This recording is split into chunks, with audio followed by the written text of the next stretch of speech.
$1.2 trillion.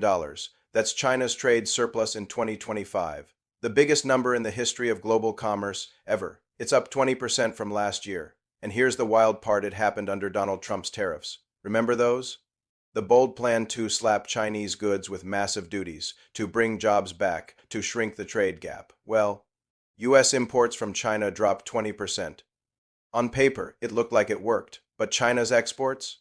They didn't fall. They rerouted. Instead of shipping directly to Los Angeles, goods went to Vietnam, Mexico, Malaysia, got a new label, a little reassembly, then got shipped into the U.S. duty-free. Same products, same components, different paperwork. Tariffs failed because the system wasn't built to stop this.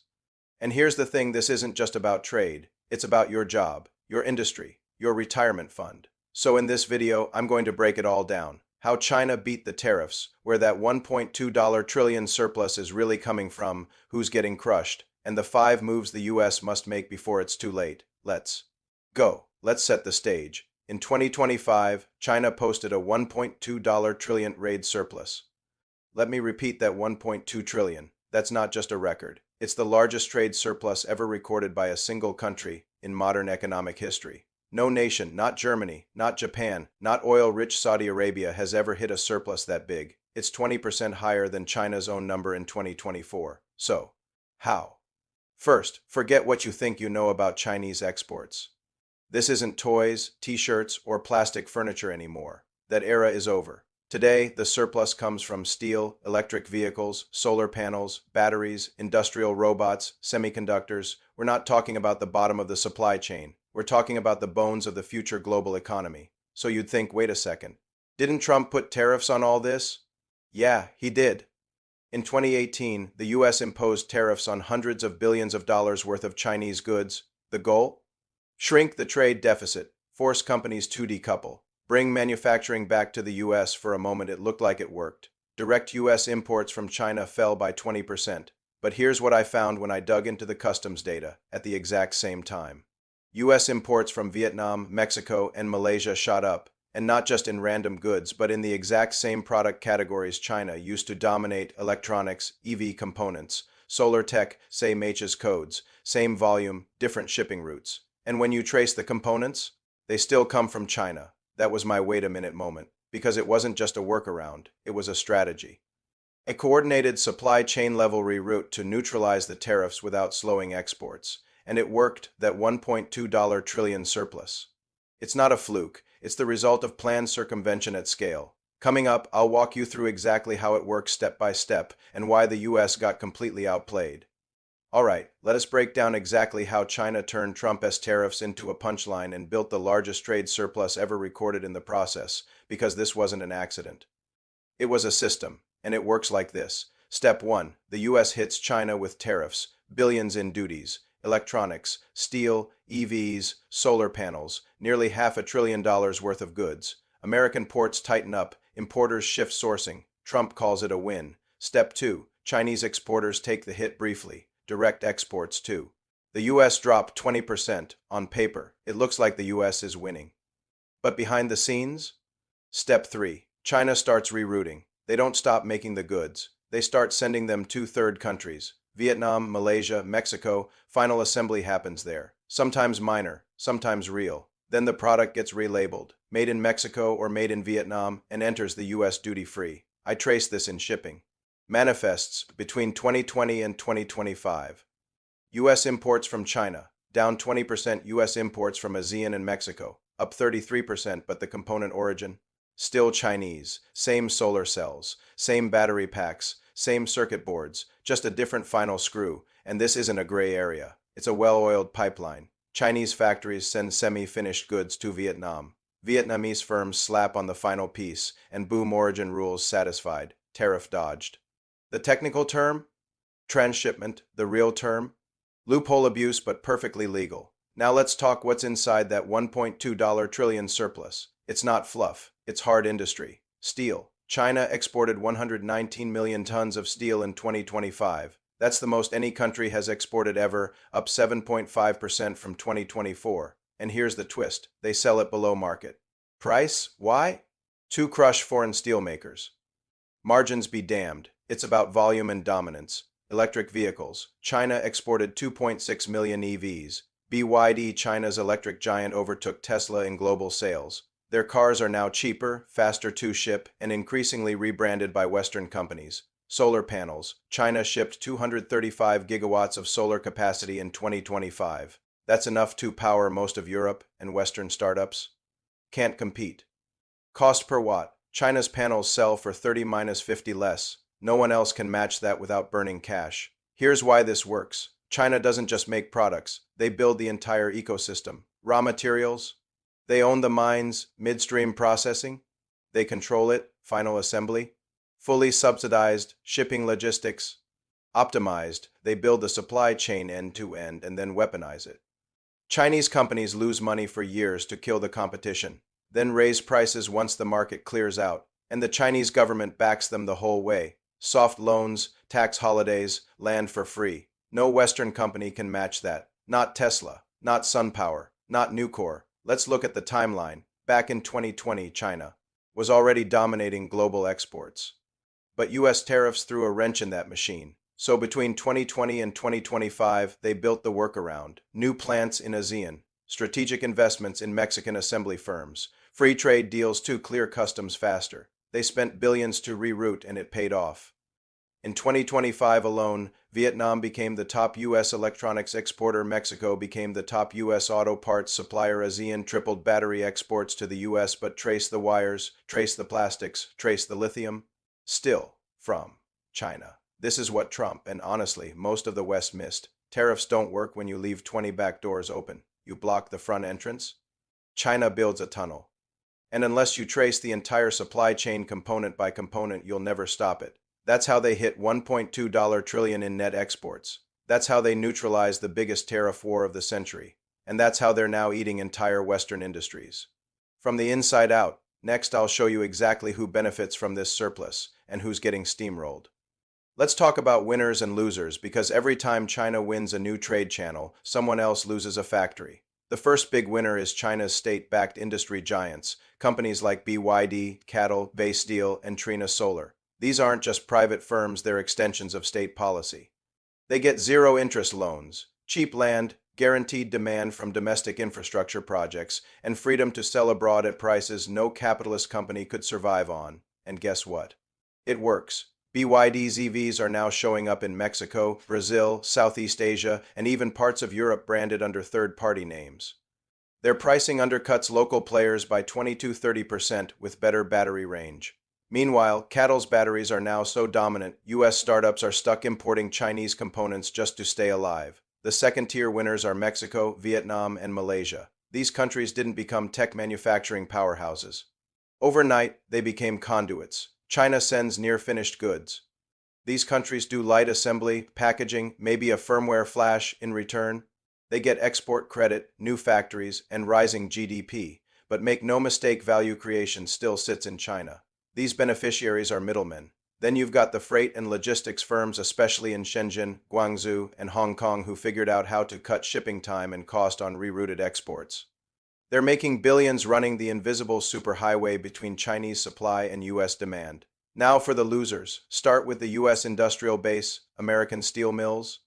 Can't compete. Between 2021 and 2025, capacity utilization fell from 76% to 62%. Entire product lines, hot-rolled coil, electric arc furnace steel, are now priced below break-even.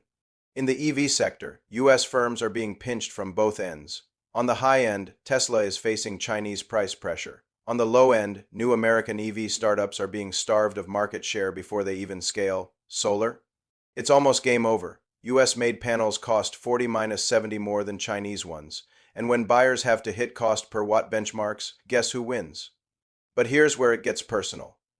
If you're a tech worker, your job security depends on hardware demand. When Chinese firms control more of the supply chain, they control pricing leverage. When margins shrink, your department's next. If you're an investor, your portfolio is exposed to this fragility.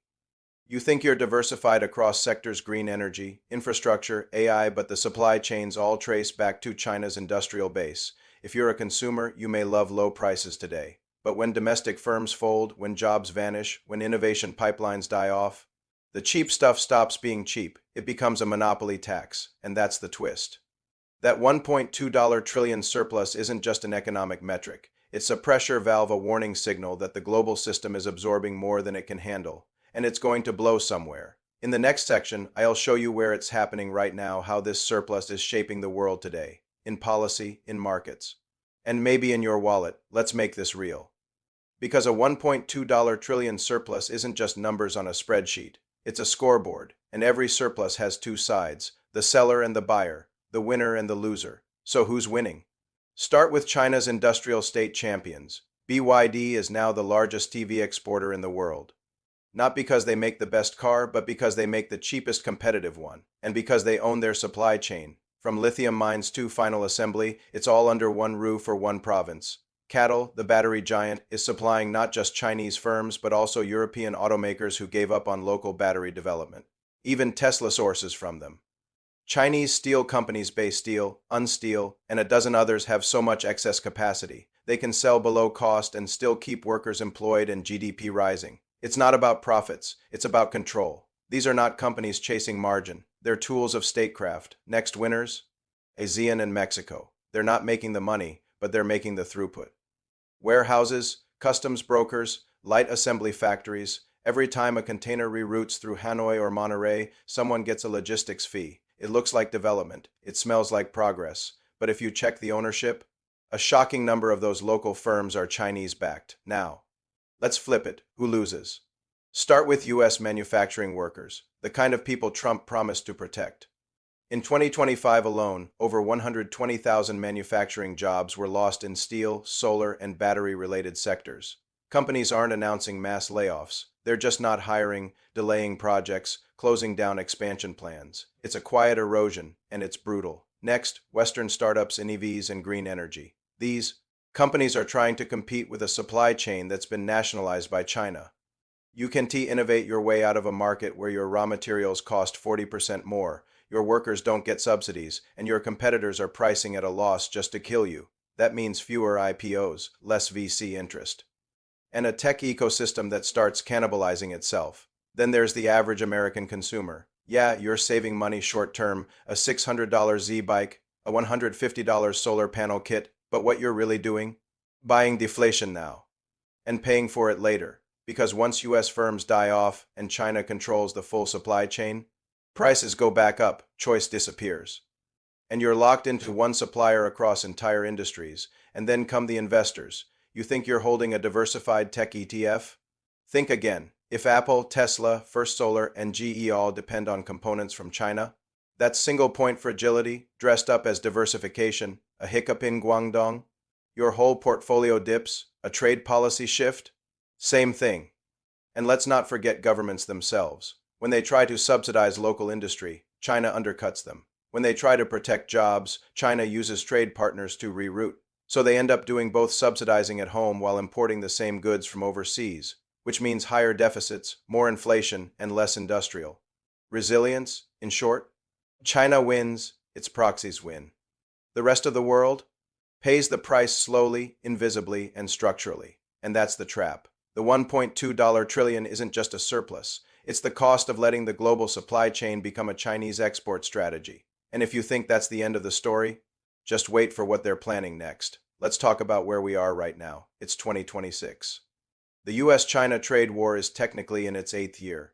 Tariffs are still in place. The rhetoric is still loud. And yet, China just posted a $1.2 trillion surplus. The decoupling everyone talked about didn't happen. China's exports to the US may have dipped on paper, but in reality, they just went sideways through Vietnam, through Mexico, through the loopholes.